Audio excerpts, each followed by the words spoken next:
Have you ever wanted to explore a world of magic, monsters, and just limitless adventure? Well, today we're diving into exactly that. We're talking about Dungeons& and Dragons, a game that's been capturing imaginations for, get this, half a century. So, let's jump right in. So, what is Dungeons& and Dragons, really? At its heart, it's all about storytelling with your friends. It's kind of like you're all making a movie together, right? But you're the main characters, you're the directors, and you're the audience, all at the same time. It's about building this epic saga together, facing down incredible monsters, and, becoming heroes. All right, let's start with the absolute basics. So here's the core idea, and it's super important. This isn't a game about beating your friends, not at all. It's about working with them. You get to create your very own, totally unique character. And then, as a team, you go off exploring dungeons, solving crazy mysteries, and maybe even shaping the fate of entire kingdoms. It's big stuff. Okay, so the game really boils down to two key roles. First, you've got one person who's the Dungeon Master, or DM for short. Think of them as the lead storyteller and the referee. They describe the world, they play all the monsters, the friendly shopkeepers, the big bad villains, everybody.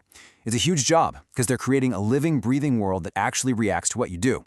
Then you have everyone else, the players, and each of you gets to control one hero in this awesome unfolding story. And this isn't some new fad, This game has a super rich history. We're talking 50 years. The version most people play today is basically the result of all those decades of adventure, all refined and evolved. Pretty cool, right? Okay, now for what might be the best part. Who are you gonna be? Let's talk about creating your character. Right, so before you even think about facing down a dragon, you have to figure out who you are. This is your first big choice, and honestly, it's one of the most fun parts of the whole thing. So, who will you be? For instance, maybe you want to be a mighty barbarian.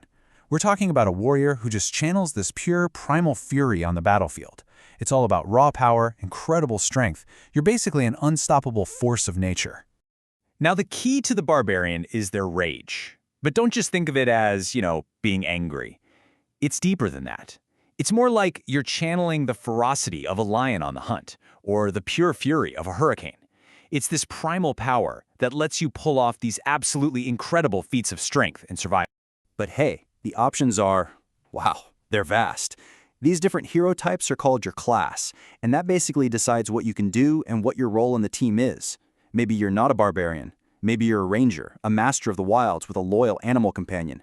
Or what about a druid, someone who can literally talk to animals and even transform into a giant bear? Yeah, you can do that.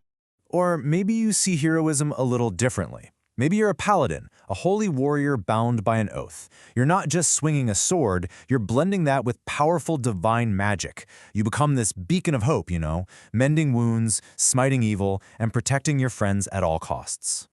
And it's not just about what you do, it's also about what you are. You get to pick your character species, and you definitely don't have to be human. You could be a dragonborn with the blood of actual dragons flowing in your veins, and yeah, you can breathe fire.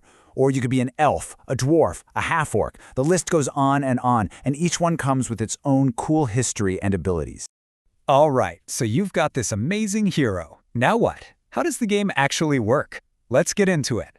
The actual flow of the game is super simple. It's like a conversation. It's this easy three-step loop. Step 1, the DM describes what's going on. You see a crumbling castle. Step 2, you, the player, say what your hero does. I'm going to check out that drawbridge, see if it's safe. And step 3, the dice come in to determine what happens. It's this constant creative back and forth that builds the story, one moment at a time. And look, don't worry about the dice being about complicated math or anything. That's not the point. The dice are there for one reason: drama. Will your arrow fly true? Can you actually talk your way past the guards? The dice add this incredible element of chance.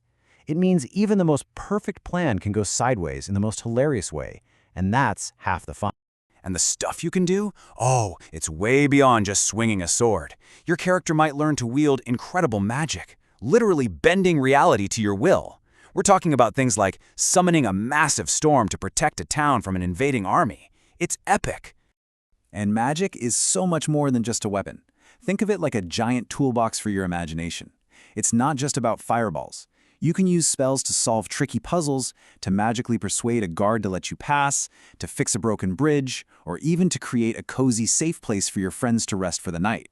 Seriously, it's a tool for almost any problem you can think of. So that brings us to the big question, right? With all the rules and the dice and the magic, what's the actual point of it all? Here's the secret. The rules are just a framework. The real goal is just to have fun and create an amazing, memorable story with your friends. That's it. And that's why it's so cool to create a character that isn't perfect, you know? A character with real goals and connections and, yeah, even some flaws. A flawless hero is kind of boring, right? But a flawed hero who has to struggle and overcome challenges, that's a story you'll be talking about for years. And where do these stories happen? Literally anywhere you can imagine. This isn't just about one standard fantasy world. D&D takes place in a massive multiverse, filled with infinite possibilities. You could be adventuring on the elemental plane of fire, or in a realm made of pure chaos. There are absolutely no limits. And that brings us to what is, without a doubt, the most important rule in the entire game. I said it before, but it's worth saying again. This is not a competitive game. If everyone at the table has a good time and you all create a story you'll remember, you all win. That's it. That's the whole game. So there you have it. A game of infinite possibilities, powered entirely by your imagination and the fun you have with your friends. The story started 50 years ago, but now it's your turn to add to it. The only question left is, who will you be?